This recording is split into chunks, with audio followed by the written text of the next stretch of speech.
Hey guys, I'm here to wrap up what I read for the Dewey's 24-hour readathon, and I'm going to go ahead and start with the 3 things that I actually completed during the readathon and then move into the books that I just read pieces of. So to start off the readathon, I picked up Saga Volume 1 by Brian K. Vaughan and Fiona Staples, which is a series that has been popping up on BookTube for a while now, and I just haven't gotten around to reading. And generally, I know that the overwhelming response is positive for the series. I know most people who read this really enjoy it, and while I definitely liked it, I don't think I can say I had quite as positive a response to it as some people have. Saga basically follows this couple, Alana and Marco, who are of 2 different species that have been at war with each other for a very long time, and their relationship is very much looked down upon, specifically because they ran off together, got married, and ended up having this mixed breed of a child. From what I can tell so far, this series basically follows the couple as they try and get away from the authorities from both their races,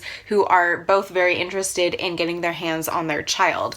And that actually ended up being my favorite part of this series so far. I liked that this was basically a big discussion of interracial, or in this case interspecies relationships, and that it could really get readers thinking about kind of the injustices and just issues that come up with that, but without doing that in our actual reality. I thought this was a cool way of looking at it. However, I was kind of surprised that I wasn't a huge fan of the actual world or universe that the story is set in, because although it is very fantastical and has a ton of potential and some really cool stuff going on here, occasionally there would just be these comments, like Alana makes a comment about hemorrhoids, and then I don't know, later on there were talk about babysitting and nannying and just these things that kind of jerked me out of the story and made me very much aware that I was reading a graphic novel comic compilation, and I was a little disappointed by it. I also had kind of mixed feelings about the artwork in here. I really liked the use of color. I think it's really vibrant, and I like how it definitely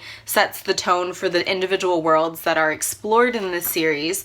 But I wasn't a huge fan of the outlining, which might sound really ridiculously picky, but I don't know, it's a big deal in comics. I just felt like rather than kind of crisp lines, which is something I really prefer in graphic art, it was more sketchy, if that makes sense. I did like this well enough, and I probably will continue reading because I gave this one 3 stars. I did finish another graphic novel during the readathon, and that was Killing and Dying by Adrienne Tomine, and this I also gave 3 stars, but if I was just grading it on art style and tone alone, it probably would have gotten a higher rating. Now, this is actually a collection of short stories told in graphic format, and I'm a huge fan of Adrienne Tomine's art style. I read his graphic novel Shortcomings last year and just really liked it. It's very simple, and a lot of his color palettes, when he uses color, are very muted, but I just feel like that really works, and he's got a very distinct style that just really works for me. My favorite story in here was called Translated from the Japanese, and I liked it mainly because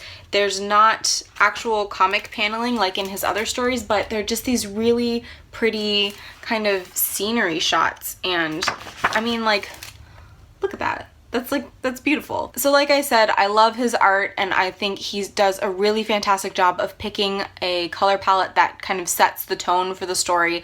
But as a short story collection, I don't think it really worked for me. The only connecting thread really between all the stories is this kind of theme of life suckery, if you will, this idea that life is rather disappointing. That wasn't a strong enough connecting thread for me. It seemed very random and kind of like a bunch of stories thrown together, and yeah, I just don't think it really worked as a collection, which is why I gave it 3 stars. Then I finished a work of short fiction, and that was The Strange Library by Haruki Murakami. This is, again, I'm not sure, a short story or a novella, but either way, I thought that this just needed more space. It needed to be longer. I could see the themes that Murakami was starting to get into, mainly this idea that it's dangerous to follow the herd, and that you kind of need to stop and make your own decisions every once in a while.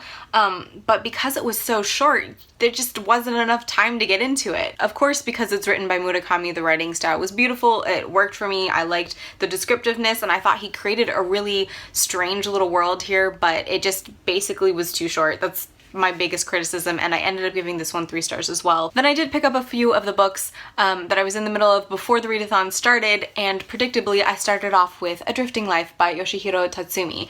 Now I ended up reading about 200 pages in this, which went really fast because it is manga, so you know, that kind of helped. I'm really enjoying this so far, and I will definitely talk about it in my April wrap-up once I have finished it, but for now I would just caution anybody else who is interested in picking this up by saying that it's not an action-packed manga by any means. It is a graphic memoir, so it's very slow-paced, and we're basically just reading about the character of Hiroshi, who basically stands in for Yoshihiro. We're watching Hiroshi as he starts drawing manga and goes on this very tedious long journey to getting published. I think it's definitely a manga meant for fans of manga, or fans of manga as an art form or cultural phenomenon, or maybe somebody who is interested in the publishing process, but otherwise you probably wouldn't like it so much. And then the last thing I picked up during the readathon was The Yoga of Max's Discontent, a novel by Karan Bajaj, and I did not get very far at all. I only read about 40 pages in here, not because I'm not enjoying it or because it's slow paced in the slightest, but mainly because I fell asleep. So this is